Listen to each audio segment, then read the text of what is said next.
hoje é o Dia Nacional da Defensoria Pública e do Defensor Público e como você pôde ver no último bloco, nós estamos recebendo aqui no Estúdio Glass do Amazon Site o Defensor Público Carlos Alberto. Ele está nos dando dicas, né, de como a gente pode acessar os serviços da Defensoria e como a sua causa pode ser solucionada. Agora eu te pergunto, defensor, quais são as principais causas procuradas pelo contribuinte, pela população em geral? Bom, tanto na capital quanto no interior, as causas mais procuradas são, obviamente, as demandas de natureza de família, divórcios, alimentos e congêneres, bem como as demandas de natureza criminal, e aí em situação geral.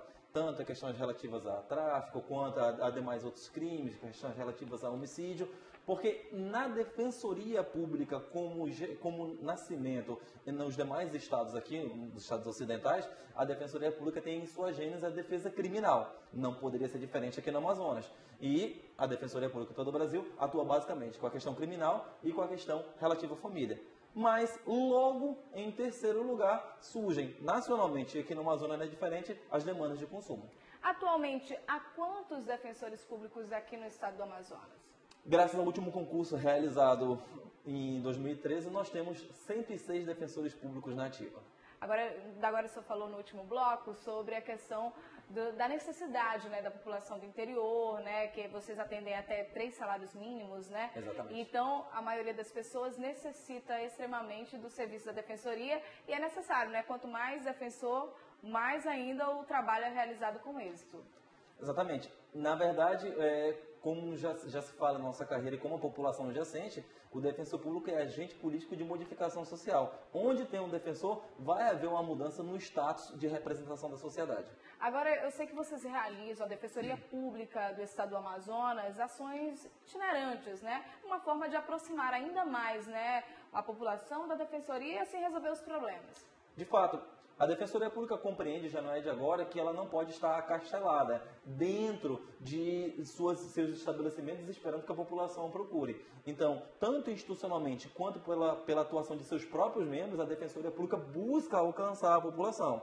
E a nossa instituição possui como parte do seu programa a Defensoria Itinerante, que já atua em diversos locais, aqui na capital, bem como no interior. O interior, que a gente tem uma grande audiência, tanto no interior do Amazonas, eu percebo que as outras pessoas de outros estados, seja de Rondônia, seja do Acre, sempre estão participando, sugerindo entrevistas, e isso é muito bacana. Você pode procurar a defensoria do seu estado para poder resolver aquele problema que alguns, ele já até disse no último bloco, né? Quais são as causas que a defensoria abraça, né? Agora eu vou pedir para que o nosso diretor de TV coloque aqui na tela da TV as perguntas que foram feitas pelos nossos telespectadores.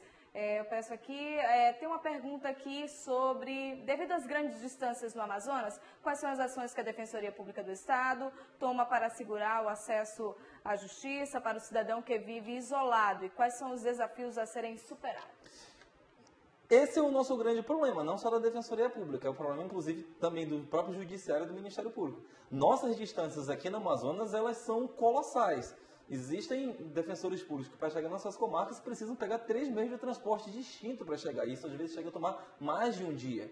Então, essa é a grande dificuldade, colocar o defensor em nos mais diversos rincões. E hoje, diferente de outrora, nós conseguimos já ter defensores públicos no interior.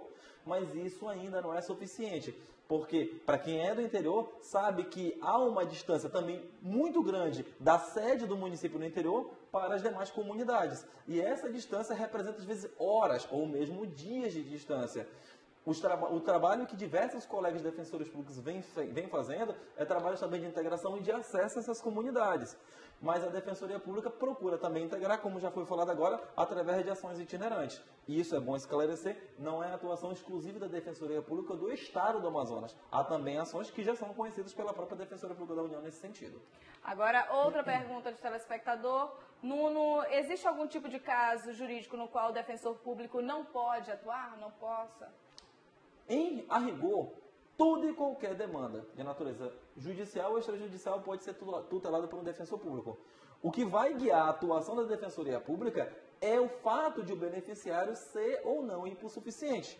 Ou, melhor falando, ser ou não vulnerável. Se esta pessoa não se enquadra dentro dos nossos padrões de atendimento, ou seja, não seja vulnerável ou não seja hipossuficiente economicamente, ele não é atendido pela Defensoria Pública. Até porque a atuação do Estado em fornecer defensores públicos exige com que haja esse padrão de carência. Pessoas que tenham condições financeiras para ser atendidas não são atendidas pela Defensoria Pública. Agora, você que está ligando a televisão agora, deve estar se perguntando qual é o assunto que vocês estão abordando no Jornal da Amazônia. É a questão do aniversário, né, da Defensoria, o Dia Nacional da Defensoria Pública e do Defensor. Agora eu pergunto, há sempre uma dúvida, qual é a diferença entre a Defensoria Pública do Estado e a Defensoria Pública da União? Quais são as causas? Há uma divisão? Somos instituições irmãs, somos Defensoria Pública. A diferença é que o foro de atuação é distinto. A Defensoria Pública do Estado atua na chamada Justiça Estadual, que é residual, que trabalha com tudo aquilo que a Defensoria Pública da União não trabalhar, que são as demandas de natureza federal. E as demandas de natureza federal são as que envolvem a Justiça Federal em si, Justiça do Trabalho, Justiça Eleitoral e Justiça Militar. Então, toda demanda de natureza militar a envolver as Forças Armadas, as demandas eleitorais e as demandas a envolver a Justiça Federal em si são competência da Defensoria Pública da União. As demais, todas, são competência da nossa Defensoria Estadual. Agora, outra dúvida que a gente, conversando, né, com os nossos telespectadores, com a nossa equipe de produção, ao Ministério Público também. Quais são as causas que o Ministério Público pode defender com relação à população e em que momento a população deve procurar a Defensoria Pública e não o Ministério? Essa é uma pergunta muito importante, principalmente nessa atual conjuntura da Defensoria Pública. A Defensoria Pública ganhou uma corpulência diferenciada, que já era consagrada já há bastante tempo, mas ela ficou consagrada a partir da emenda constitucional número 80 do ano passado, 2014. E ela traça a Defensoria Pública com um perfil de atuação tanto individual, nessas demandas que esclarecemos há pouco, como de natureza coletiva. A propósito, esse ano a campanha da Associação Nacional dos Defensores são defesas coletivas. Então, a Defensoria Pública atua em todos esses pontos. Mas o traço distinto é haver a situação de vulnerabilidade. A Defensoria Pública não defende a rigor toda a coletividade, mas somente se houver vulnerável nessa coletividade. O traço distintivo, então, do Ministério Público é que a defesa do Ministério Público é coletiva, mas é de defesa de toda a sociedade. Então, o campo de atuação é distinto de um e outro. Há, obviamente, situações onde há interseção, onde há vulnerabilidade e interesse da sociedade. Tanto assim é que é muito comum, tanto a Defensoria Pública quanto o Ministério Público atuarem conjuntamente em diversas demandas. Agora, defensor, o telespectador que está interessado precisa agora da Defensoria Pública, através desses esclarecimentos que foram dados neste bloco aqui do Jornal da Amazônia, como procurar o órgão, onde é possível encontrar todos esses serviços disponíveis e de forma gratuita. Bom, a Defensoria Pública funciona espalhada em diversos locais aqui em Manaus e também no interior. Tá? Aqui na capital, nós funcionamos a Defensoria Pública em todos os fóruns e funcionamos nas unidades de atendimento nos PACs.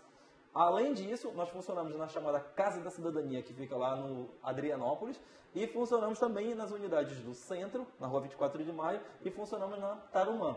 E nós temos uma sede administrativa que fica na Maceió. Para qualquer dúvida sobre locais e encaminhamento, nós temos o número da nossa sede, o número 3234-3097.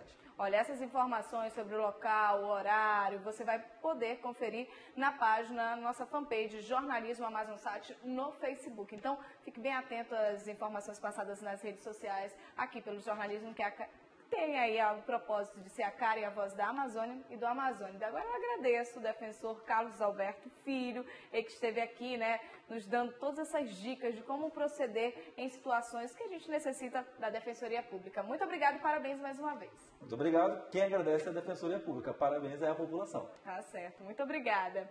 E agora, mudando de assunto, 6 estados brasileiros, entre eles 3 na Amazônia Legal, cortados por um projeto polêmico e histórico. Esta é a Ferrovia Transcontinental, proposta que integra, assim, a lista de 35 acordos firmados nesta terça-feira entre a presidente Dilma Rousseff e o primeiro-ministro da China. A previsão é de que a obra tenha mais de 4.000 quilômetros de extensão em território brasileiro. Segundo a presidente, a infraestrutura brasileira será beneficiada por esse projeto de grande alcance para o Brasil, para a integração sul-americana via Peru e para o comércio com a Ásia.